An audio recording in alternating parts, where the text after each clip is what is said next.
friends, and welcome back to another episode of Beautifully Nerding. I do need to like super nerd out real quick, so please excuse this quick ADHD moment, but I got my first manga. I'm so excited because like, yes, it is One Piece. Yes, I'm fully past where this is. And yes, I know all of the major plot points, but it's just the fact that I finally have the book. And when I tell you the learning curve of how to read backwards, we're struggling, but we're gonna get there, okay? And then also, I started getting into Legos. Wait, hold on. Look at my little race car guy. Well, I think this one is the girl, yeah. So this one's the race car girl, and this one is the race car guy.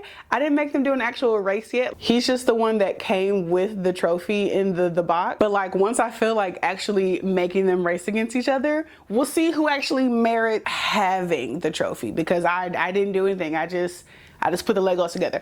Also, why did no one tell me that Lego pieces are that small? This is the first ever Lego set I've owned in my entire life. I had no idea the pieces were that small. I was like, do I need tweezers for this? What is going on? But thank you so much for giving me that moment to fully nerd out. Now back to our medium level nerding.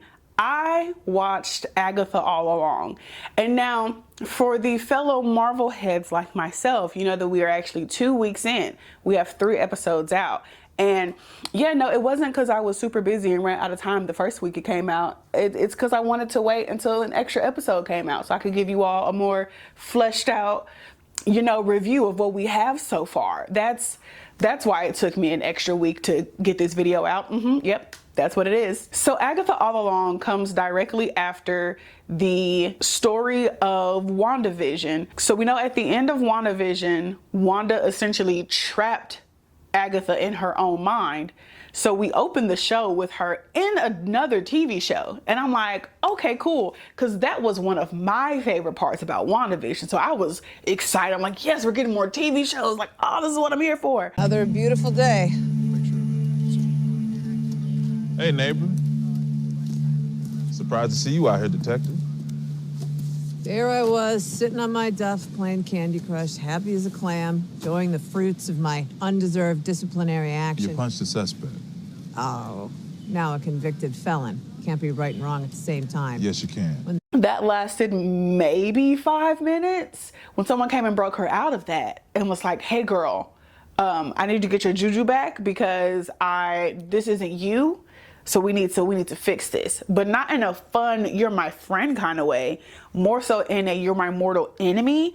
And I need to make sure that you are a viable candidate for getting this can of whoop ass. So we have this random kid as well who just pops up on her doorstep and is like, I need you to help me get to the road. Everybody's like, no, the road doesn't exist. It's a myth. Like, it's not true. And the kid's like, nope, it is.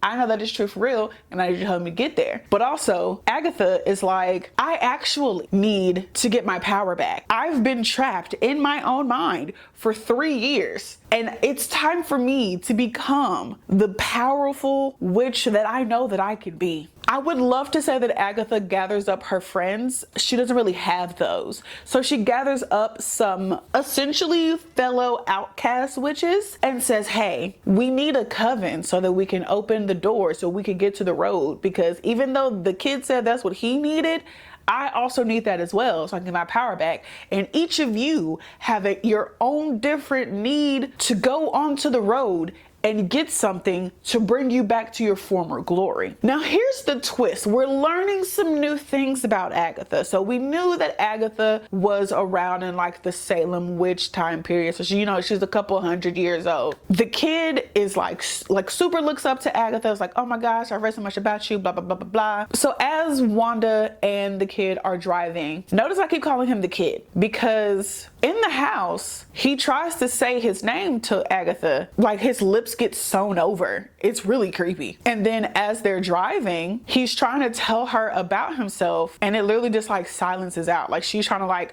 turn the volume up and stuff and like she can hear everything else except for what he's saying. Where are you from? Me? Originally, I mean, I was born in...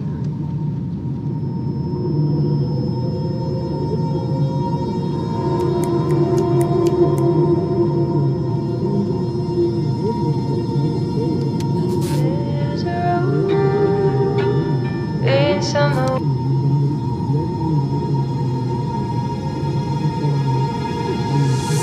It's nice to get to know each other a little bit. So third time's the charm. When they're with the rest of the witches, it does the same thing. So anytime he tries to say anything about who he is or where he's from, no one else is able to hear it. And he doesn't even know that this is happening. He just thinks that he's talking. He doesn't realize that all of his words are being like silenced. And so they realize that somebody has put a hex on him. I kind of peeped this from the beginning, but that one particular scene helped me to justify my theory. But before I get into theory time, that's kind of the synopsis of the show. It is a kind of a buddy cop adventure fetch quest type show. There was already a musical number in episode 1, which I know some people will probably not like. Me, myself, personally, I loved it. It definitely is giving Disney. I will say that, like, I don't know if it's gonna be one of Marvel's strongest pieces of media, but I will say that the cast as a whole and everyone's acting abilities have me locked in. Their chemistry is coming together to tell. Is making me very intrigued for where this can go. So now we're into theory time. I was never a comic book girly, so I don't have like in issue number 17 of WandaVision, like I don't have that. All I have is a background in watching way too much TV. I feel like the kid is Agatha's son. So one of the other witches tells the kid that Agatha traded her baby for the Darkhold, which sounds like a lot. It sounds like we're missing information. Like, just to say that, I'm like, I'm gonna need some more detail. In the third episode, essentially everyone is faced with their traumas. Agatha's trauma was like the form of like a baby bassinet, and when she went to move the blanket, it was the Darkhold.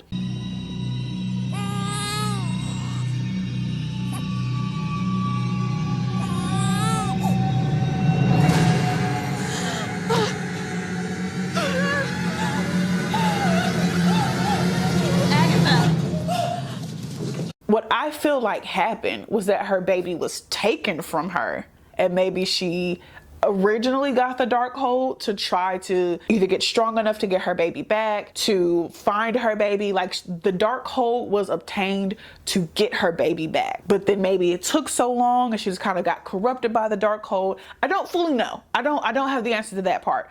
Also, I don't have an answer to how her son from the 14 and 1500s would be in 2024. I don't have an answer for that either.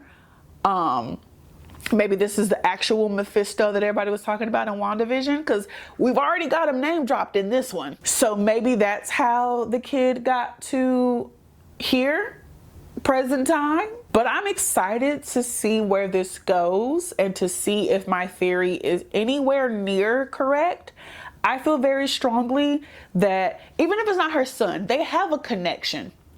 But I do feel like we're going to find out what happened to Agatha's baby. And I feel like we've been dropped I don't even want to say breadcrumbs. I feel like we've been knocked over the head with a steel baseball bat named Here's a Hint. So yeah, that is my quick overview and theory time about Agatha All Along. If you all are watching it, please feel free to talk to me down below in the comments. I definitely want more people to talk to about all of my shows that I watch. If you all have any recommendations, please feel free to leave those as well. Don't forget to like, subscribe, and share with all your friends. And until next time, bye.